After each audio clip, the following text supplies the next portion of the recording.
അസ്സലാമു അലൈക്കും. വലൈക്കും അസ്സലാം. ഇന്ന് പ്രവാചകന്റെ കഥ കേൾക്കാൻ ഞാൻ തയ്യാറാണ്. നിനക്ക് പ്രവാചകന്മാരുടെ കഥ കേൾക്കുന്നത് സന്തോഷമാണല്ലേ? അതെ ബാബ, എനിക്കിഷ്ടമാണ്. ഇന്ന് ഏത് കഥയാണ് പറയാൻ പോകുന്നത്?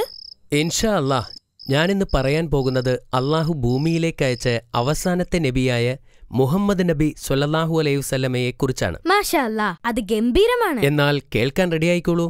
ബിസ്മില്ലാ.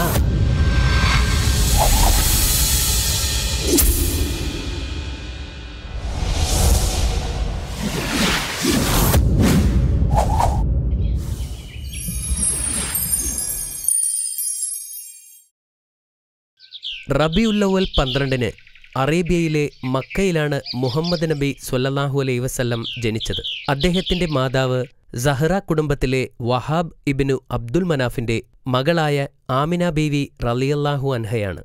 അദ്ദേഹത്തിന്റെ പിതാവ് അബ്ദുൽ മുത്തലിബിന്റെ മകനായ അബ്ദുള്ളയാണ്. അദ്ദേഹത്തിന്റെ പൂർവികർ പിന്തുടർന്നത് ഇബ്രാഹിം നബിയുടെ പുത്രനായ ഇസ്മായിൽ നബിയുടെ പാതയായിരുന്നു. പ്രവാചകന്റെ പിതാവ് അദ്ദേഹം ജനിക്കുന്നതിന് മുമ്പ് തന്നെ വഫാത്തായി. 6 വയസ്സുവരെ അദ്ദേഹം മാതാവിന്റെ സംരക്ഷണത്തിലായിരുന്നു. 6 വയസ്സായപ്പോഴേക്കും അദ്ദേഹത്തിന്റെ മാതാവും വഫാത്തായി. പിന്നീട് അദ്ദേഹം പിതാമഹനായ അബ്ദുൽ മുത്തലിബിന്റെ സംരക്ഷണയിലായിരുന്നു. പക്ഷേ 2 വർഷത്തിനുള്ളിൽ അദ്ദേഹവും മരണപ്പെട്ടു. അദ്ദേഹത്തിന്റെ മരണത്തിന് മുമ്പ് തന്നെ പ്രവാചകനെ അദ്ദേഹത്തിന്റെ അമ്മാവൻ അബൂ ത്വാലിബിനെ ഏൽപ്പിച്ചിരുന്നു. പ്രവാചകനായ മുഹമ്മദ് നബി ഒരു അനുസരണയുള്ള കുട്ടിയായി വളർന്നു. അദ്ദേഹത്തിന് 12 വയസ്സായപ്പോൾ അദ്ദേഹം തന്റെ അമ്മാവനായ അബൂ ത്വാലിബിന്റെ കൂടെ ബസ്റയിലേക്ക് യാത്ര തിരിച്ചു. അവർ മരുഭൂമിയിലൂടെ മാസങ്ങളോളം യാത്ര ചെയ്തു. ബസ്റയിൽ അബൂ ത്വാലിബ് ഒരു ക്രിസ്തീയ പുരോഹിതനായ ബഹീറയെ കണ്ടുമുട്ടി. മുഹമ്മദ് നബി സ്വല്ലല്ലാഹു അലൈഹി വസല്ലമയെ പുരോഹിതന് പരിചയപ്പെടുത്തിയപ്പോൾ ബഹീറയ്ക്ക് ആ ബാലനിൽ വളരെ ആകർഷണം തോന്നി. അദ്ദേഹം അബൂ ത്വാലിബിനോട് പറഞ്ഞു, ഈ ബാലനെ കൊണ്ട് മടങ്ങിച്ചെല്ലുക. ജൂതന്മാരുടെ വിദ്വേഷത്തിൽ നിന്ന് ഇവനെ സംരക്ഷിക്കുക. മഹത്തായ ഒരു ജീവിതം താങ്കളുടെ അനന്തരവനിൽ കാണുന്നു. ആ പുരോഹിതൻ എന്താണ് ഉദ്ദേശിക്കുന്നതെന്ന് അബൂ ത്വാലിബിന് മനസ്സിലായില്ല. അദ്ദേഹത്തിന്റെ അനന്തരവൻ വെറും ഒരു സാധാരണ കുട്ടിയായിരുന്നു. അദ്ദേഹം മക്കയിലേക്ക് മടങ്ങിയെത്തി. ഈ യാത്രയ്ക്ക് ശേഷം പ്രവാചകന്റെ ജീവിതത്തിൽ വളരെ കാലം പ്രത്യേകമായി ഒന്നും സംഭവിച്ചില്ല. എന്നാൽ എല്ലാ ആളുകളും അദ്ദേഹത്തിന് വലിയ ജ്ഞാനവും നല്ല പെരുമാറ്റവും ധാർമ്മികതകളും ഉണ്ടായിരുന്നു എന്ന് സമ്മതിക്കുന്നു. അത് മക്കയിലെ ജനങ്ങളിൽ അപൂർവമായിരുന്നു. അദ്ദേഹത്തിന്റെ സൽസ്വഭാവം കൊണ്ടും അറിവുകൊണ്ടും അദ്ദേഹത്തെ എല്ലാവരും ഇഷ്ടപ്പെട്ടിരുന്നു. അതുകൊണ്ടുതന്നെ എല്ലാവരും അദ്ദേഹത്തെ സത്യവിശ്വാസി എന്നർത്ഥം വരുന്ന അൽ അമീൻ എന്ന് വിളിച്ചിരുന്നു. മറ്റെല്ലാ കുട്ടികളെയും പോലെ തന്നെ അദ്ദേഹത്തിനും കുടുംബത്തിലെ ജോലി ചെയ്യേണ്ടതായി വന്നു. അദ്ദേഹത്തിന്റെ അമ്മാവന്റെ സമ്പത്തെല്ലാം നഷ്ടപ്പെട്ടതുകൊണ്ട് പ്രവാചകൻ ആട്ടിൻകൂട്ടത്തെ പരിപാലിക്കുന്നതിൽ അദ്ദേഹത്തെ സഹായിച്ചു. മുഹമ്മദ് നബി സ്വല്ലല്ലാഹു അലൈഹി വസല്ലം കൂടുതലായും ഏകാന്ത ജീവിതമായിരുന്നു നയിച്ചിരുന്നത്. മക്കയിലെ ജനങ്ങൾക്കിടയിൽ രക്തരൂക്ഷിത ഏറ്റുമുട്ടലുകൾ ഉണ്ടാകുമായിരുന്നു. നിയമങ്ങളെക്കുറിച്ചൊന്നും ആളുകൾ ശ്രദ്ധിച്ചിരുന്നില്ല. മറ്റുള്ളവരുടെ ദുരിതങ്ങൾ കാണുമ്പോൾ അദ്ദേഹത്തിന്റെ ഹൃദയം വേദനിക്കുമായിരുന്നു. അക്കാലത്ത് മക്കയിൽ ഇത്തരം സംഭവങ്ങൾ എപ്പോഴും ഉണ്ടാകുമായിരുന്നു. പ്രവാചകൻ തന്റെ 25-ാമത്തെ വയസ്സിൽ സിറിയയിലേക്ക് യാത്ര ചെയ്തു. അവിടെ വച്ചാണ് അദ്ദേഹം ഖദീജ ബീവി റളിയല്ലാഹു അൻഹയെ കണ്ടുമുട്ടിയത്. ഖദീജ ബീവി റളിയല്ലാഹു അൻഹ ഏറ്റവും സുന്ദരിയും മഹാമനസ്കയുമായ ഒരു സ്ത്രീയായിരുന്നു. അവർ വളരെ സമ്പന്നമായ കുടുംബത്തിലാണ് ജനിച്ചത്. അവർ ഒരു വിധവയായിരുന്നു. ഒരു വിധവയായിരുന്നിട്ടും സമൂഹത്തിൽ ധനികരും പ്രമുഖരുമായ പലരും അവരെ വിവാഹം കഴിക്കാൻ ആഗ്രഹിച്ചു. പക്ഷേ അവർ അതെല്ലാം നിരസിച്ചു. വീണ്ടും ഒരു വിവാഹം കഴിക്കാൻ അവർക്ക് ആഗ്രഹമില്ലായിരുന്നു. പ്രവാചകൻ സ്വല്ലല്ലാഹു അലൈഹി വസല്ലം തന്റെ ജീവിതത്തിലേക്ക് പ്രവേശിക്കുന്നതുവരെ മാത്രമായിരുന്നു അത്. ഖദീജ റളിയല്ലാഹു അൻഹയെ തന്റെ കച്ചവടം കൈകാര്യം ചെയ്യാൻ കഴിയുന്ന സത്യസന്ധനായ ഒരാളെ തേടുകയായിരുന്നു. അപ്പോഴാണ് അവർ പ്രവാചകനെ പരിചയപ്പെടുന്നത്.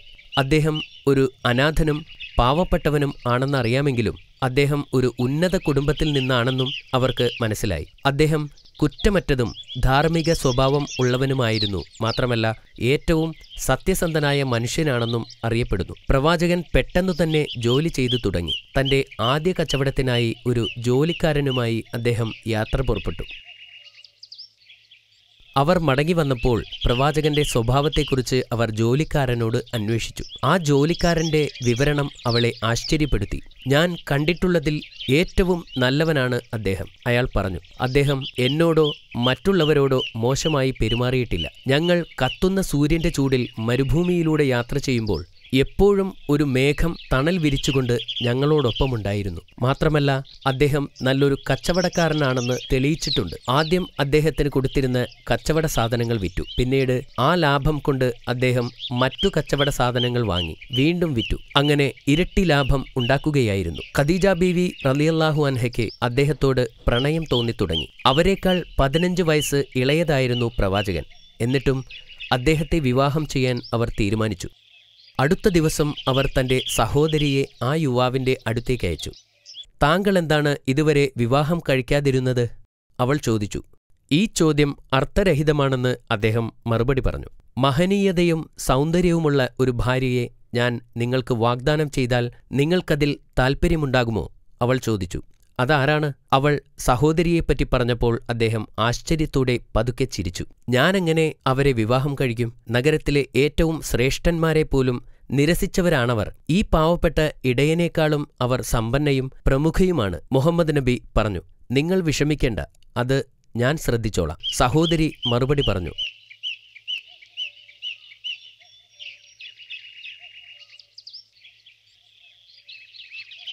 അധികം വൈകാതെ പ്രവാചകൻ ഖദീജ റളിയല്ലാഹു അൻഹയെ വിവാഹം കഴിച്ചു. എല്ലാ മാനവ ചരിത്രത്തിലെയും ഏറ്റവും സ്നേഹവും സന്തുഷ്ടവും വിശുദ്ധവുമായ വിവാഹ ജീവിതത്തിന്റെ ആരംഭമായിരുന്നു അത്. ഈ വിവാഹം അദ്ദേഹത്തിന് ഒരു സ്ത്രീയുടെ സ്നേഹനിർഭരമായ ഹൃദയം നൽകി. അത് അദ്ദേഹത്തിന് ആശ്വാസമേകുകയും ചെയ്തു.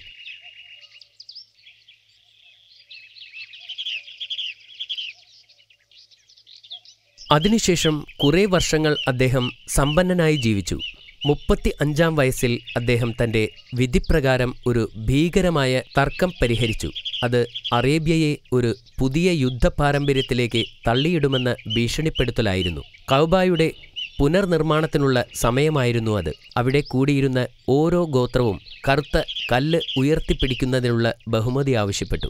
ഓരോ ഗോത്രത്തിലെയും ആളുകളും തലവന്മാരും തമ്മിൽ അതിനുവേണ്ടി തർക്കമായി. തർക്കത്തിനിടയിൽ മുതിർന്ന ഒരാൾ ജനങ്ങളോട് പറഞ്ഞു, ആ കവാടത്തിലൂടെ ആദ്യം പ്രവേശിക്കുന്ന ആൾ പറയുന്നത് നിങ്ങൾ ശ്രദ്ധിക്കുക. ജനം സമ്മതിച്ചു. അവർ ക്ഷമയോടെ കവാടത്തിലേക്ക് നോക്കി നിന്നു. ആ കവാടത്തിലൂടെ ആദ്യം പ്രവേശിച്ചയാൾ മുഹമ്മദ് നബി സ്വല്ലല്ലാഹു അലൈഹി വസല്ലമയായിരുന്നു.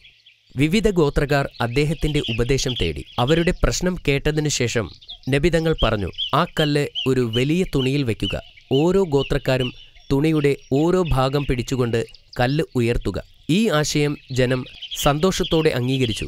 ഇങ്ങനെ കല്ലുകൾ അണിനിരത്തി. കഅബയുടെ പുനർനിർമ്മാണം മറ്റു തടസ്സങ്ങൾ കൂടാതെ പൂർത്തീകരിച്ചു. ഈ സമയത്താണ് ഉസ്മാൻ ഇബ്നു ഹുമൈറത്ത് മക്കയിലെത്തിയത്.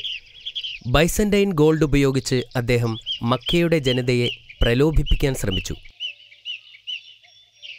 റോമ ഭരണകൂടത്തെ ആശ്രയിച്ചിരുന്ന പ്രദേശം വേർതിരിക്കുവാനും ശ്രമിച്ചു. പക്ഷേ ആ ശ്രമം പരാജയപ്പെട്ടു. പ്രവാചകൻ ഇടപെടുകയും മക്കയിലെ ജനങ്ങളെ താക്കീത് ചെയ്യുകയും ചെയ്തു. പ്രവാചകൻ എപ്പോഴും ദരിദ്രരെയും ആവശ്യക്കാരെയും സഹായിച്ചിരുന്നു. തന്റെ അമ്മാവൻ അബൂ ത്വാലിബ് മോശം അവസ്ഥയിലായിരുന്നപ്പോൾ തന്റെ സ്വകാര്യ സമ്പത്ത് ഉപയോഗിച്ച് പ്രവാചകൻ അദ്ദേഹത്തിന്റെ കടബാധ്യതകൾ തീർത്തിരുന്നു. പ്രവാചകൻ തന്റെ അമ്മാവന്റെ പുത്രൻ അലിയുടെ വിദ്യാഭ്യാസത്തിന് മുൻകൈയെടുത്ത് അദ്ദേഹത്തെ ഉയർത്തിക്കൊണ്ടുവന്നു. 1 വർഷത്തിനു ശേഷം അമ്മാവന്റെ മറ്റൊരു മകനായ അക്കീലിനെ ദത്തെടുത്തു. മാഷാ അല്ലാ, ഈ കഥ എനിക്ക് ഇഷ്ടപ്പെട്ടു. അതിലെനിക്ക് അതിയായ സന്തോഷമുണ്ട്. പ്രവാചകന് എപ്പോഴാണ് നുബുവത്ത് ലഭിച്ചത്? ആ കഥ ഞാൻ നിനക്ക് നാളെ പറഞ്ഞു തരാം. എനിക്ക് ആകാംക്ഷയുണ്ട്. ഓൾ റൈറ്റ്, ഇപ്പോൾ നീ ചോദ്യത്തിന് തയ്യാറാണോ? അതെ. മുഹമ്മദ് നബി സ്വല്ലല്ലാഹു അലൈഹി വസല്ലമയുടെ പിതാവ് ആരാണ്? അറിയാമോ നിനക്ക്? അബ്ദുൽ മുത്തലിബിന്റെ മകനായ അബ്ദുള്ളയാണ് അദ്ദേഹത്തിന്റെ പിതാവ്. വെരി ഗുഡ് അമീർ. അദ്ദേഹത്തിന്റെ മാതാവിന്റെ പേരെന്തായിരുന്നു? മാതാവിന്റെ പേര് ആമിന. പ്രവാചകന്റെ മാതാപിതാക്കൾ എപ്പോഴാണ് വഫാത്തായത്? പ്രവാചകന്റെ ജനനത്തിനു മുമ്പ് തന്നെ പിതാവും അദ്ദേഹത്തിന് 6 വയസ്സായപ്പോൾ മാതാവും മരണപ്പെട്ടു.